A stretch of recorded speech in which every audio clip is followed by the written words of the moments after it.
The cold air made my 7th pregnant body feel even weaker. I sat on the edge of the bed, gently rubbing my stomach, trying to endure the pain that had suddenly appeared. The house had been very quiet since my husband left for work out of town 2 weeks ago. Usually, I always slept with my husband. But that night, there was only the sound of rain, the occasional flash of lightning, and the footsteps of someone walking slowly towards my room. Knock, knock. Mom, it's Arga. I immediately turned towards the door. Arga was my son-in-law, the husband of my daughter, Siska. They were staying at my house temporarily because they were saving money to buy their own house. Are you still asleep? He asked softly from behind the door. I smiled slightly even though my body felt weak. Come in. The door opened slowly. Arga came in carrying a glass of warm milk and medicine from my obstetrician. The doctor said you shouldn't be too tired, Mom, he said softly.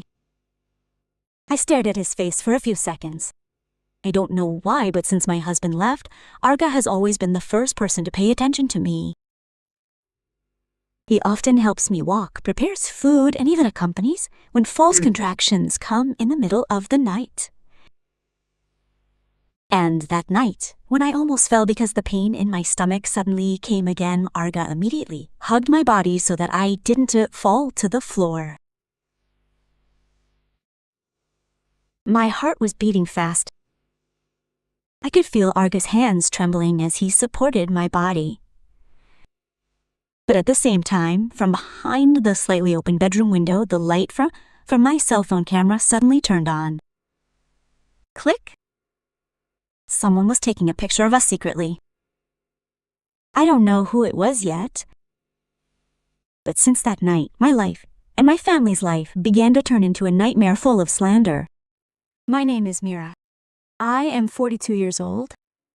If people saw my life from the outside, maybe they would think I was the happiest woman in this village. I have a responsible husband, a simple, comfortable house, and a daughter who is married to a good man. But no one knows. My life began to change since the doctor said I was pregnant again at an advanced age. That day was still, it's clear in my memory. I sat in the clinic examination room, holding the ultrasound results with trembling hands. The female doctor in front of me smiled slightly before saying softly, "Congratulations, ma'am. Congratulations, ma'am. You're almost 3 months pregnant, Alana." I immediately froze.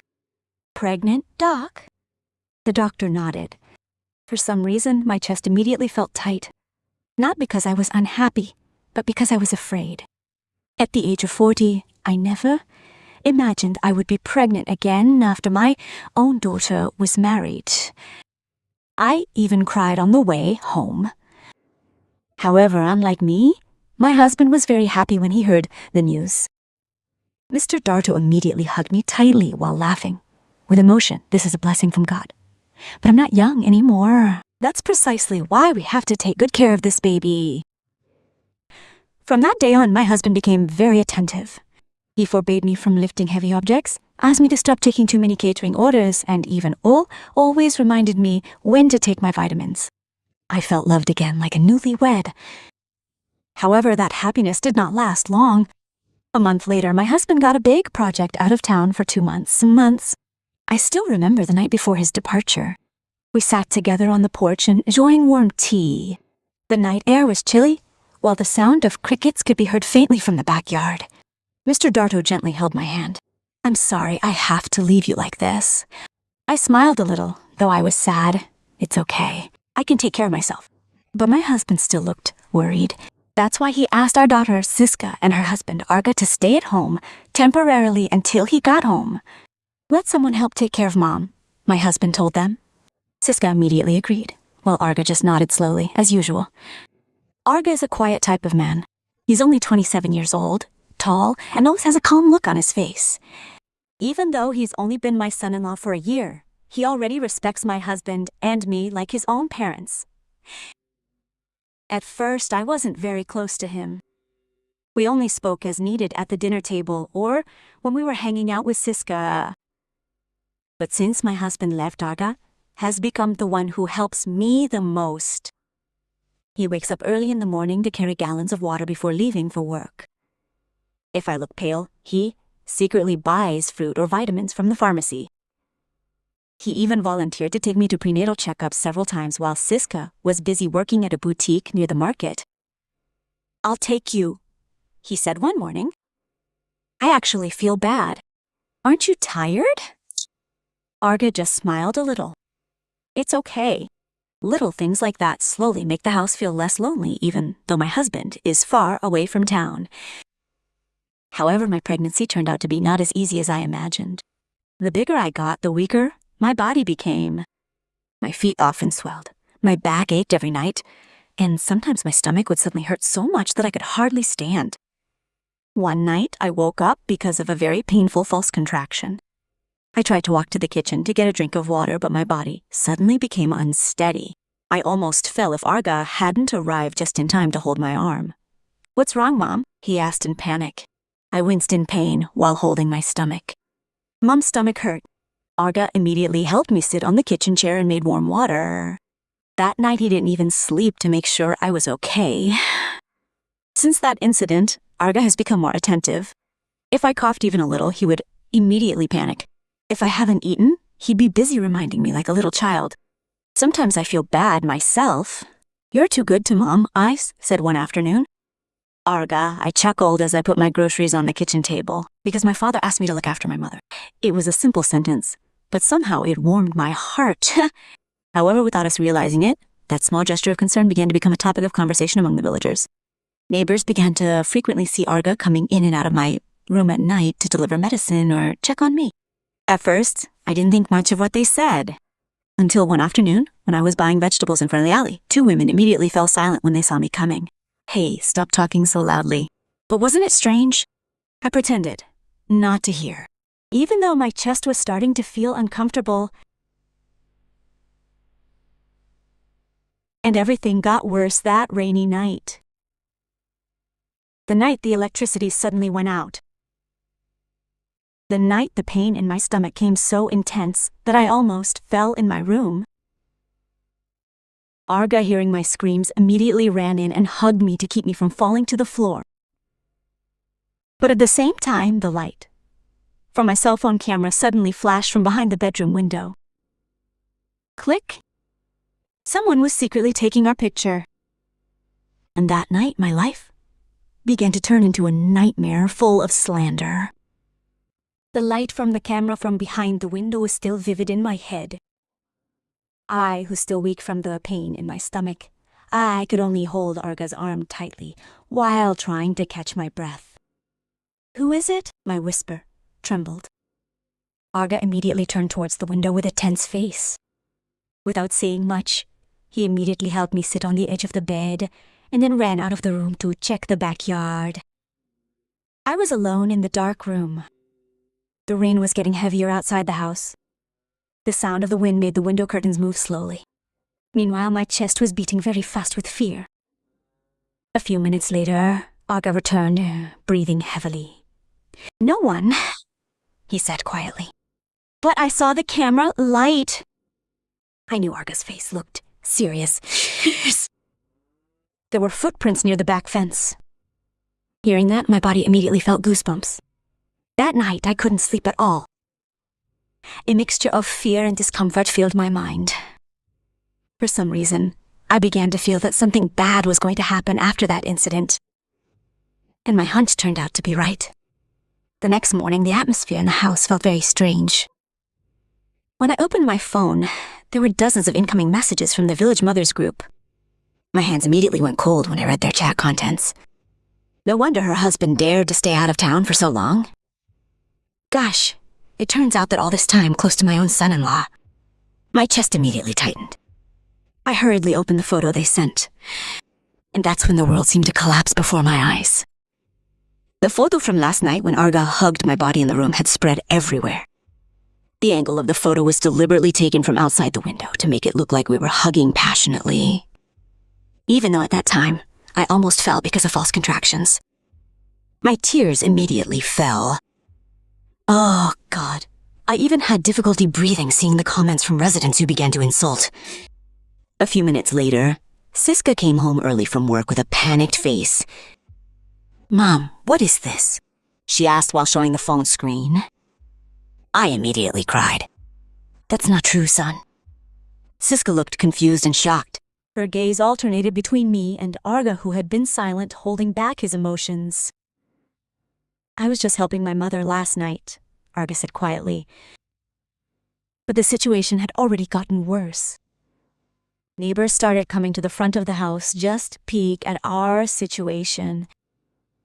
Some even stood there gossiping loudly so that it could be heard inside the house. They had always seemed too attentive. Oui. Poor husband. I felt truly devastated.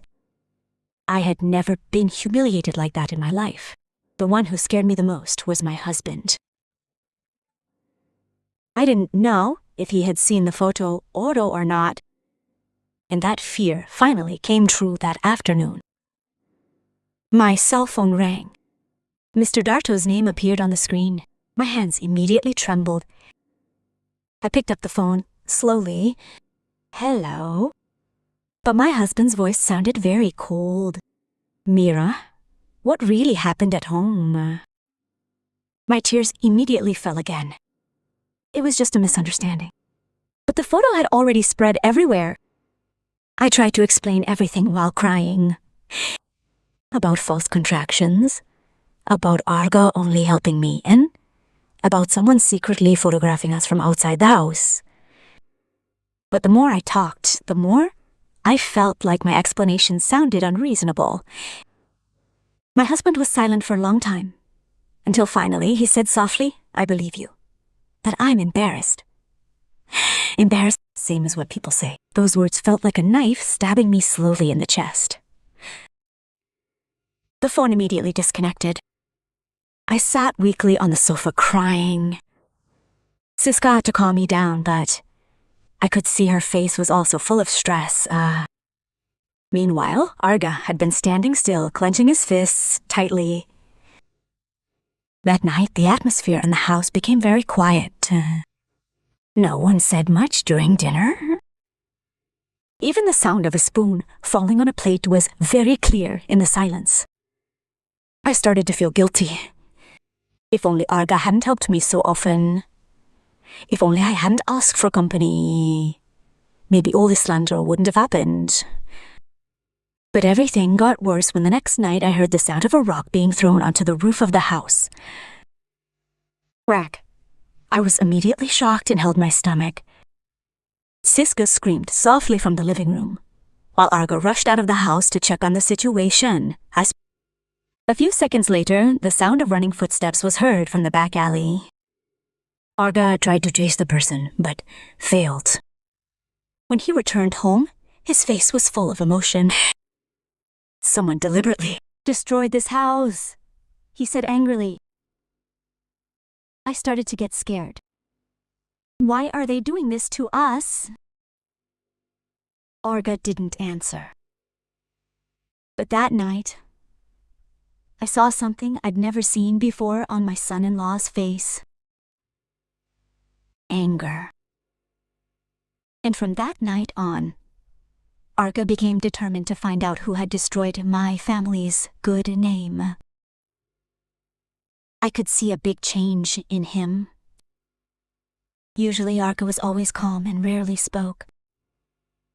But after our house was terrorized and the photo spread, his face almost always looked tense, sigh. He began staying up late at night on the front porch, watching the narrow alley near the house. As for me, I began to live in fear. Every time I left the house, I felt like everyone was talking about me. The stares from the residents turned sharp. Some women even deliberately stopped talking when I passed, only to whisper again as soon as I left. The most painful thing was when I heard someone say softly in the shop, heavily pregnant, yet close to my own son-in-law. That sentence made my legs immediately go weak. I went home crying all the way. That night, I locked myself in my room, unable to bear the growing shame every day. Siska tried to calm me down, but I knew she was also starting to feel depressed. Her relationship with Arga had slowly turned cold since the slander spread. They were often quiet. I even overheard them arguing in the kitchen a few times.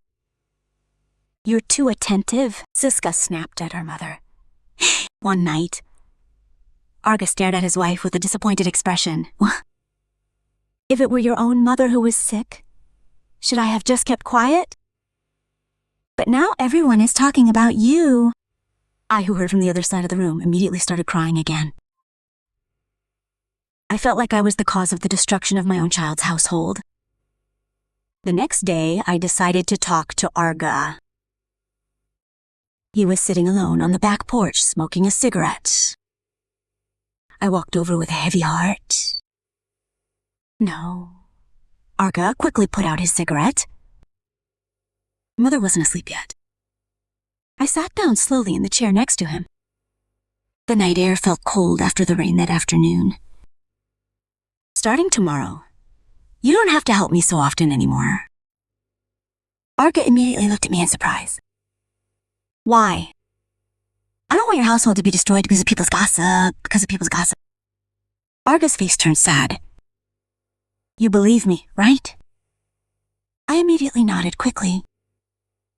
"Of course, then.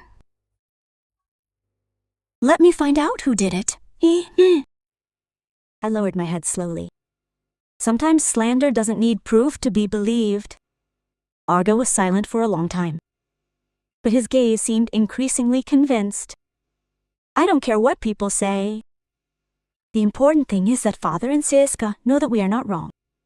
Hearing that, my chest felt warm and sad at the same time. However, it turned out our problems weren't over. A few days later, an anonymous account began spreading new photos on the villager's social media manager. Photos of me sitting with Arga in the living room. Photos of Arga helping me walk home from a prenatal checkup. There was even a photo of Arga holding my shoulder when I almost fell in the yard.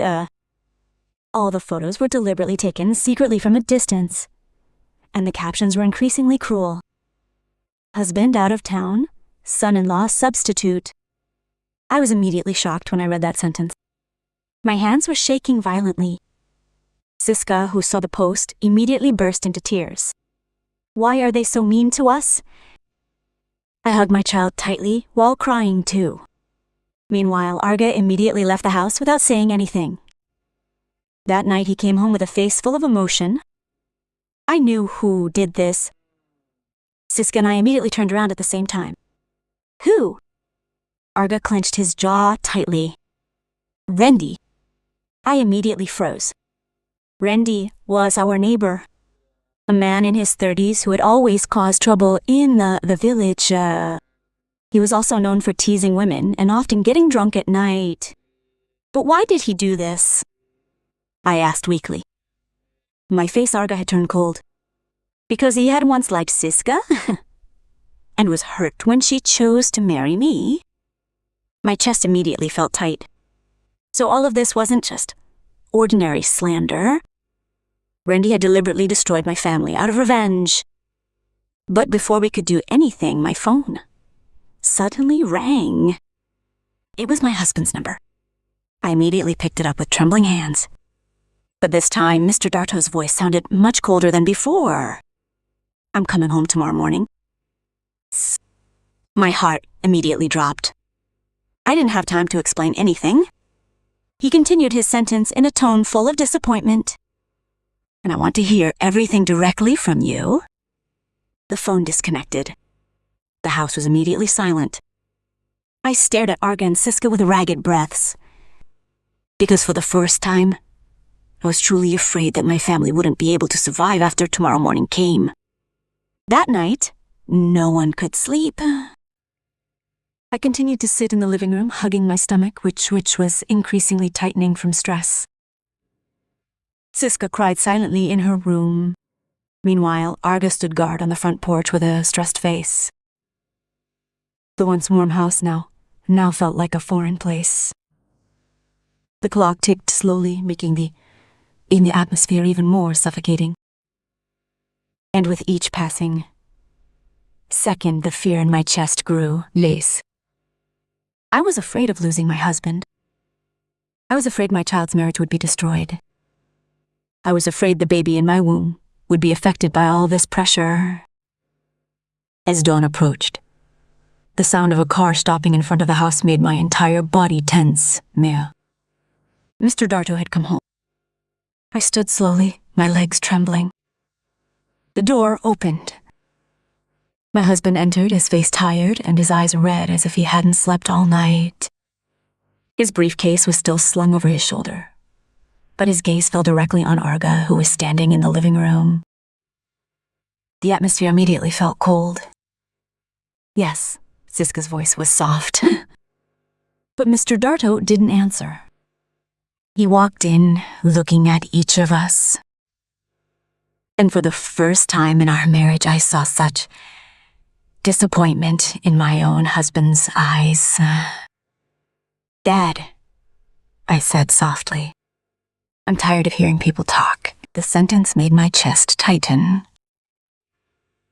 I quickly tried to explain everything again about the photos, about Randy terrorizing our house, and about Arga only helping me during my pregnancy. But before I could finish, Mr. Darto suddenly shouted loudly, "If there was nothing wrong, why did it happen? Is this it?" I immediately fell silent. My tears just fell.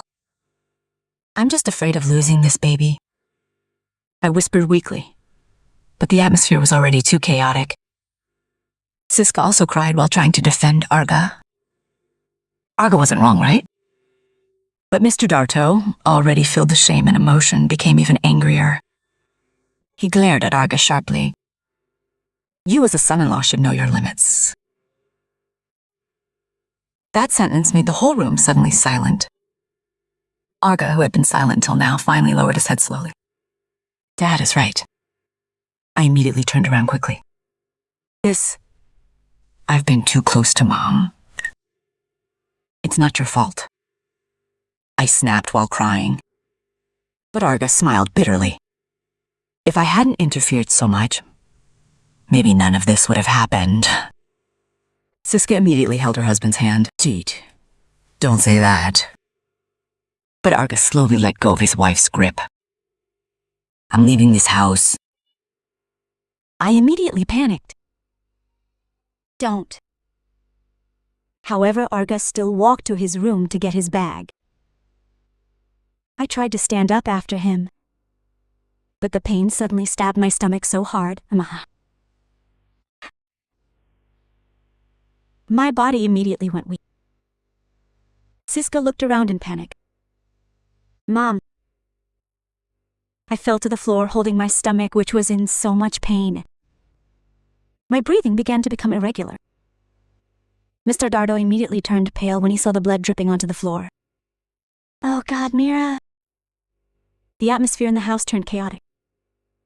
Arga, who had been about to leave, immediately ran to me.